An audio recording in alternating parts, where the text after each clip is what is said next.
Hey guys, welcome to another video of Road Delta. Today I'm going to talk about InterRail and how you can book your trains and your hostels. Also, I'm going to talk about food and how you can feed yourself during this journey. And I'm also going to answer some of your questions from the previous video.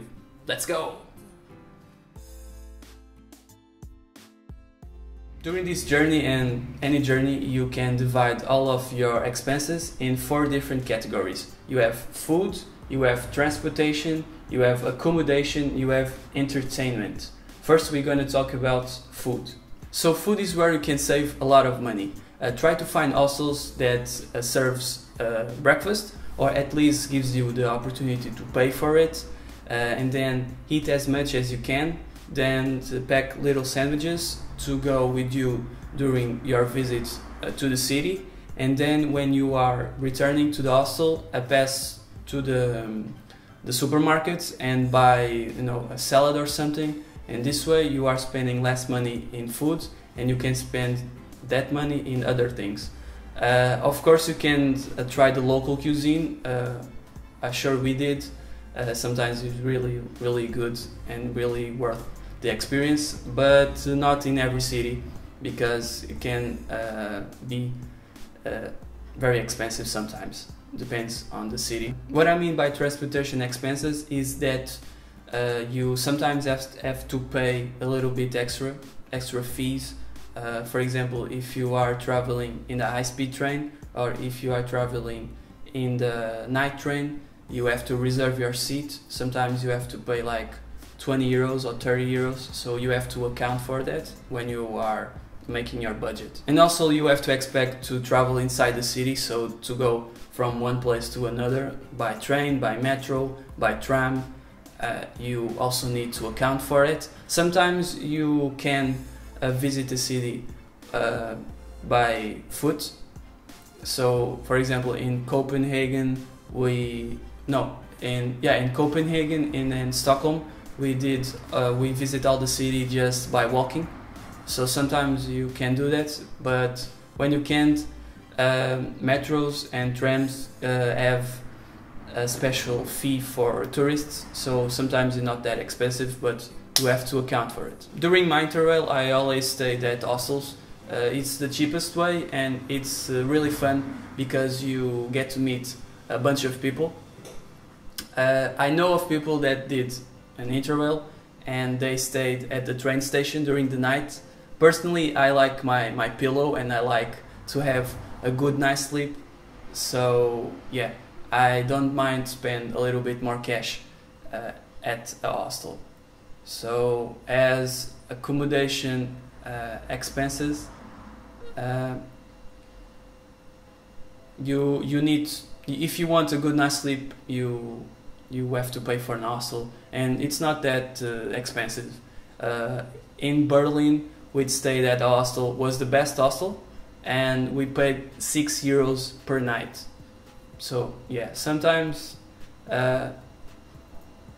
you need, or you want to save cash, but good night's sleep and saving 6 euros, I don't know, maybe. Of course I'm going to stay at a hostel, so spend your cash in a good night's sleep. It's worth it. And finally, you have entertainment. Personally, I would like to spend all of my cash in here because I want to enjoy my stay in the city, but it's not possible. I have to eat and I have to sleep somewhere. So try to spend all the money you save from the other things in this one, and you will have a good time. We in Prague shot guns. In Amsterdam we did a boat trip around the canals. It's really awesome. Of course in Paris we went to the Eiffel Tower. Yeah, you want to spend all of your money, of your budget, of course. Don't go crazy in entertainment, so you can enjoy and have cool stories to tell your friends that didn't went, and that's the fun part. Now I'm going to answer some of your questions from my previous video about interrailing, and let's go. So Jesus Martin asks, I want to go InterRail next year. I will be 17 years old. My friends will be 17 and 18. Can we go with this age? Yeah, I'm sure they sell you the InterRail pass if you have 17, if you have your parents' permission. I'm not sure if will be trouble, when you are booking a hostel, but this it didn't happen to me in any point of my journey. They asked me for my age, so if you have your parents' permission, yeah, go ahead. And if you have any questions, just go to the InterRail website and search if you can go with 17 years old. But I don't see any problem with that.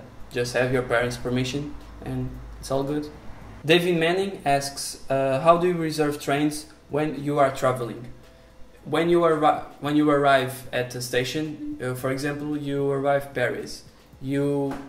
As soon as you arrive Paris, you book if it's needed. Of course, I talked about the fees. If you have to pay fees, go ahead and in the same day go to the train station and ask if you need to pay fees and reservation, and reserve immediately. Okay, this way you are safe and you can visit the city carefree about this subject, and it's done. You don't need to worry about it. So as soon as you arrive a country, take care of the train for the next country, and this way do this every single time and you are good to go. Gonçalo Salazar asks, basically, which bag did I take for this journey? I'm going to show you. This is my bag that I used. It's a camping bag. It has 60 liters or 70 liters. I don't know. Yeah, you just wear it like this, and you look like a tourist because you are like a tourist. And yeah, how much weight? Like 10 kilos. Yeah, 10 kilos of clothing for half of a journey, because when I arrived Berlin, I washed all my clothes in the hostel, so this way I wouldn't carry extra weight.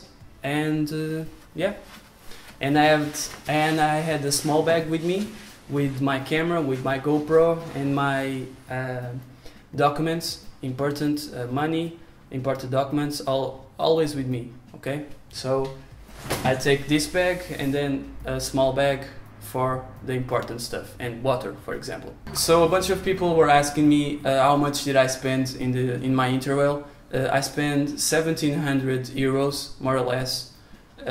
This includes plane tickets from Portugal to Paris, and from Veneza to Portugal. So everything included 1,700 euros. And this way you can see more or less how much do you intend to spend. Of course, food, accommodation, transportation and entertainment play a big role, and it's up to you to decide if you want to spend more or less in each area. But I advise you to spend a little bit more money in accommodation and in entertainment. Okay, you will thank me for that. So I guess I covered pretty much everything in this video about expenses during an InterRail. If you have a question you want to get answered, please leave the comments down below. Subscribe to this awesome channel, Road Delta, and I guess I see you on the next video. Bye! It is a bad habit. I have it too. Don't freak out. Everyone has this problem, but we need to deal with it. Okay. This is called the Pomodoro timer. Okay, so